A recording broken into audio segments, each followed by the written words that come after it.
Mucho gusto, compañeros, mi nombre es Daniela Barrios Bernal y soy estudiante de Prepa en línea CEP, grupo M14C1G19BB010. Mi asesor virtual es Marina Elizabeth Bello Contreras y hago entrega de mi actividad integradora número 4 de la tabla periódica y sus aplicaciones.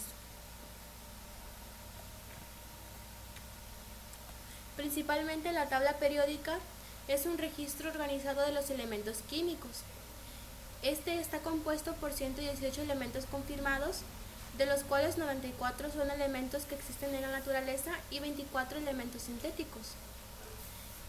La tabla periódica presenta todos los elementos conocidos hasta el momento, y estos están organizados y ubicados según su característica y relación entre los mismos en grupos, periodos, bloques y metaloides y no metales. Los elementos que pertenecen a una misma columna tienen características químicas similares a partir de cómo se estructuran los elementos en la última capa del átomo. Está organizada la tabla en 18 familias, las cuales las podemos encontrar de manera vertical.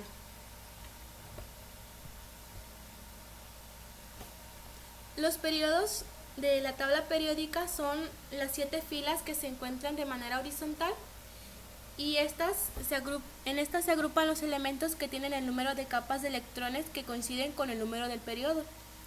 Un ejemplo es que en la primera fila el hidrógeno y el helio tienen una capa de electrones. En el periodo 2 hay 8 elementos que tienen 2 capas de electrones. En la tercera fila los elementos tienen 3 capas de electrones, y de esta manera va avanzando sucesivamente.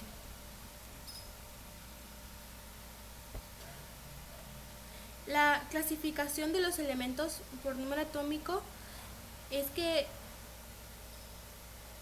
el número atómico de un elemento es el número total de protones que tiene cada átomo de ese elemento, y este se representa con la letra Z. El símbolo Z proviene de la palabra alemana Atomzahl, que traducida significa número atómico. El símbolo químico son abreviaciones o signos que se utilizan para identificar a los elementos y compuestos químicos. Estos se propusieron en 1814 por Agustín en reemplazo de los símbolos alquímicos, y los utilizados por Dalton en 1808 para explicar su teoría atómica. La mayoría de los símbolos químicos se derivan de las letras del nombre del elemento, principalmente en latín. Sin embargo, en ocasiones también se utiliza el inglés, alemán, francés o incluso el ruso. La primera letra del símbolo se escribe con la mayúscula, y la segunda, si es que se encuentra una segunda, se escribe con letra minúscula. Un ejemplo es el que está acá, que es el neón, y vemos que la letra N está escrita en mayúscula y la E en minúscula.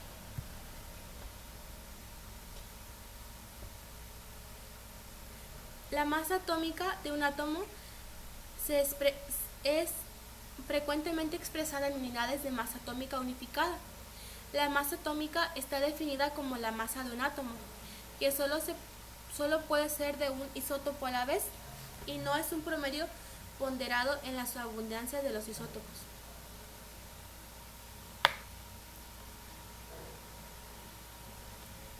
La importancia de la clasificación de los elementos orgánicos e inorgánicos es debido a que se puede dividir la química de dos maneras. Esto permite que el estudio de estas dos sustancias sea mejor y más comprensible, ya que tanto lo inorgánico como lo orgánico son dos cosas diferentes, lo cual es mejor si se estudia de manera separada, ya que ambos requieren métodos distintos, por lo que al estudiarse al separado se puede ver una vista completa de ambas y se puede tener un análisis más comprensible y completo de ellas. Ahora, en los 3 ejemplos que se piden acá, yo elegí en los compuestos orgánicos la celulosa, el ácido láctico y la cocaína. La celulosa es un compuesto principal de los seres vegetales. Este sirve como una estructura en la pared celular vegetal y como reserva energética.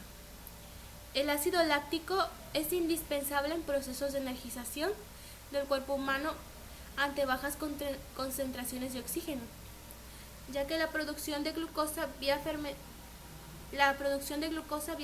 fermentación láctica. Y por último, la cocaína. Este es un potente alcaloide derivado de la planta de la coca y está sintetizado para producir una droga ilegal homónima. Ahora los compuestos inorgánicos que elegí son el ácido sulfúrico, yoduro de potasio y el hidróxido de sodio.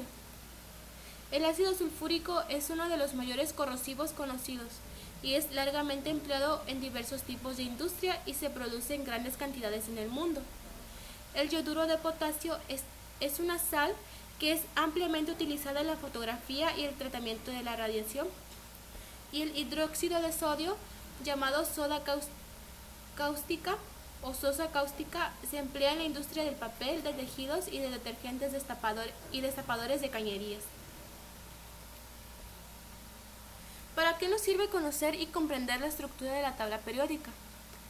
Bueno, la tabla periódica nos sirve para conocer y comprender el compuesto de los elementos por el cual está compuesto tanto la naturaleza, así como las cosas que están a nuestro alrededor de manera artificial.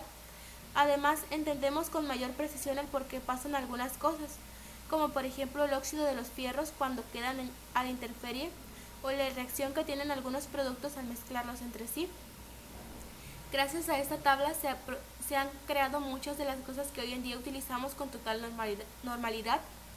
Por ello es importante saber su funcionamiento para usarlos bien. Muchas gracias por su atención.